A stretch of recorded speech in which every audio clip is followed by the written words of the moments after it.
الحمد للہ رب العالمین والصلاة والسلام علی رسولہ الکریم اما بعد فاعوذ باللہ من الشیطان الرجیم بسم اللہ الرحمن الرحیم یا ایہا النبی لم تحرم ما احل اللہ لک تبتغی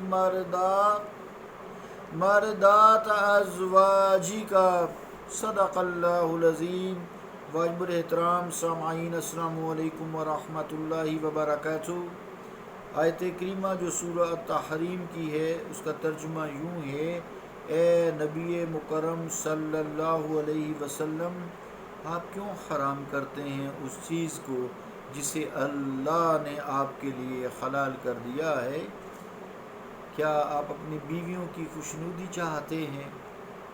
اللہ کا قول سچا ہے جو بڑی ہی عظمت والا ہے۔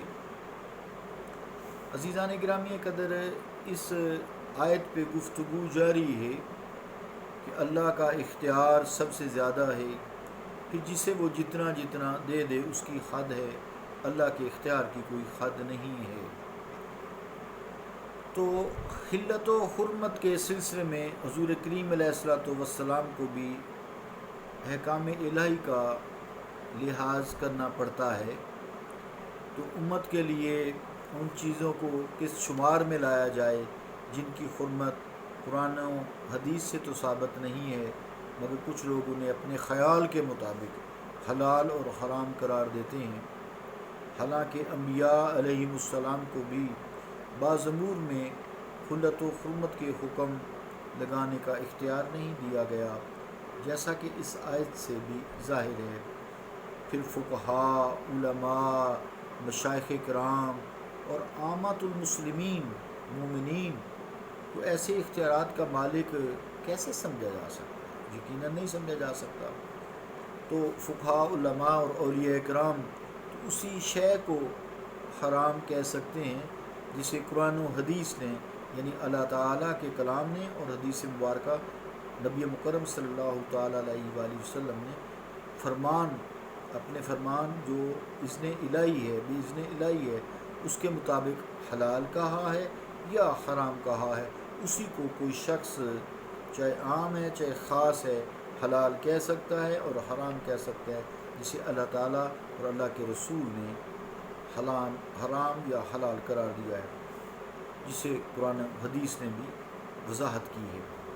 اپنی طرف سے رائے زنی کا حق کسی کو نہیں ہے، یہ حق صرف اسی ذات بے ہمتا کو ہے، اللہ کریم کو ہے، وحدہ لا شریک کو ہے، جو ساری کائنات کا سارے موجودات کا کلی طور پر اور حتمی طور پر خالق ہے اور اس کا غلبہ ہے، اسی کا ہر طرف ہی اختیار ہے۔ ہاں، اپنی مرضی اور مشیت کے مطابق اس نے اپنی مخلوق کو محدود اختیارات دے رکھے ہیں، مگر لامحدود اختیارات کا مالک تو وہ صرف اللہ تعالیٰ ہی ہے۔ عام مخلوق سے انبیاء علیہم السلام کا دائرہ تصرف اور اختیار بہت زیادہ ہے، بہت زیادہ ہے، مخلوق کے حوالے سے حد سے زیادہ ہے۔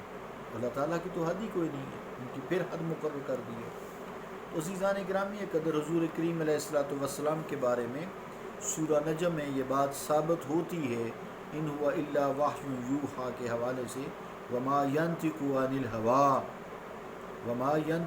الہویٰ، میرے مصطفیٰ تو اپنی خواہش سے کوئی بات بھی نہیں کرتے، ان هو الا وحی یوحیٰ، یہ تو وہی بات کرتے ہیں جو آپ کی طرف وحی کی جاتی ہے۔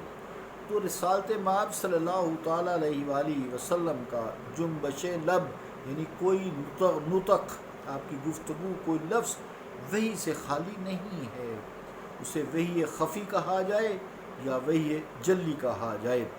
یہاں اب انسانی ذہن ہے نا، اس ذہن میں یہ خیال اٹھتا ہے، ذہن میں خیال یہ پیدا ہو جاتا ہے کہ اگر حضور علیہ السلام کے ہر نطق کو تائید وحی حاصل تھی تو آپ کا خود پر شہد کو حرام کرنا بھی تو وحی کے زیر اثر ماننا پڑے گا نا، اور اگر اسے درست تسلیم کیا جائے تو پھر اللہ تعالیٰ نے یہاں یہ جو کہا یا ایھا النبی لما تحرم ما احل اللہ لک، کے الفاظ پھر کیوں فرمائے؟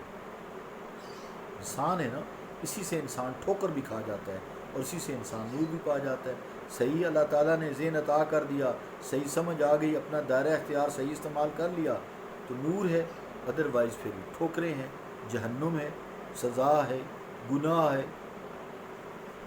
تو ایسے الفاظ پھر جو میں نے آیت پڑھی ہے یا ایھا النبی لما تحرم ما احل اللہ لک، یہ پھر کیوں الفاظ فرمائے؟ تو آیت میں بظاہر تو تعارض نظر آتا ہے، اور احادیث آیات میں وما ینطق عن الہوی ان هو الا وحی یوحی، اور اس آیت میں یا ایھا النبی سے جو آیت شروع ہوتی ہے لما تحرم ما احل اللہ، یہ بظاہر تو تعارض محسوس ہوتا ہے، یہ ٹکراتی ہیں آپس میں آیتیں، مگر ایسا عزیزان گرامی قدر نہیں ہے۔ ہر آیت قرآن مجید کی دوسری آیت کی تائید کرتی ہے، ورنہ کفار کو تو اور کیا چاہیے، وہ فوری اعتراض کر بیٹھیں گے، لیکن یہ آپ کی تو قرآن مجید کی آیات ایک دوسرے کے خلاف ہیں، تو آپ کیا بات کرتے ہیں؟ انہیں تو موقع ملے گا، لیکن ایسا نہیں ہے۔ جنہوں نے ٹھوکر کھائی ہے انہوں نے سمجھا ہے۔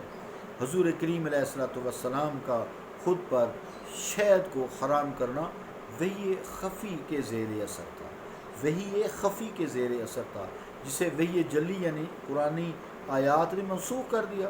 آیات منسوخ ہوتی ہیں، یہ امر دین کی بنیاد ہے۔ آیات کا نسخ، آیات کا منسوخ ہونا اللہ کرتا ہے نا، جو چاہتا ہے کرتا ہے۔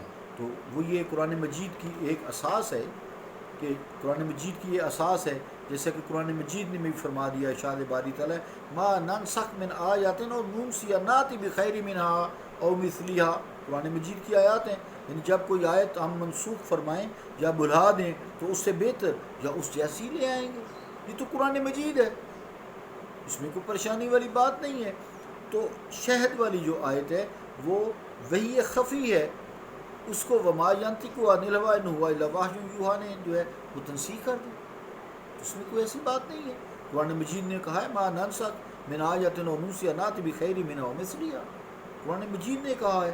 تو یہ امر ہمارا بنیادی دین ہے، اساس دین میں سے ہے کہ آیت قرآنیہ یعنی وحی جلی وحی خفی کو منسوخ کر سکتی ہے، آیت کو منسوخ کر سکتی ہے، وحی جلی وحی خفی کو منسوخ کر سکتی ہے۔ آیت حدیث پاک وہی وحی خفی آ گئی کو منسوخ کر سکتی ہے، لیکن حدیث قرآنی آیات کو منسوخ نہیں کر سکتی، اس کی تحقیق کرنی پڑتی ہے۔ ساری باتیں نا ہمیں ذہن میں رکھنی چاہیے۔ اسی طرح وحی جلی یعنی آیات قرآنی وحی خفی کی بدرجہ اولا ناسخ ہو سکتی ہے۔ تو تنسیخ کے سلسلے میں ارشاد باری تعالیٰ بھی میں نے بھی آپ کو پڑھ کے سنایا ہے۔ تو عزیزان گرامی یہ کوئی جھگڑے والی بات نہیں ہوتی ہے جو لوگ جھگڑوں میں پڑھ کے لوگوں کو فرقہ واریت میں ڈال دیتے ہیں۔ اس کے علاوہ یہ تحریم جو ہے جو اکثر روایات کے مطابق شہد کے بارے میں تھی، اس تحریم کے معنی میں نہیں، جو محرمات شرعیہ میں شمار ہوتی ہیں، یہ تو حضور کریم علیہ الصلوۃ والسلام کا پرسنل میٹر ہے۔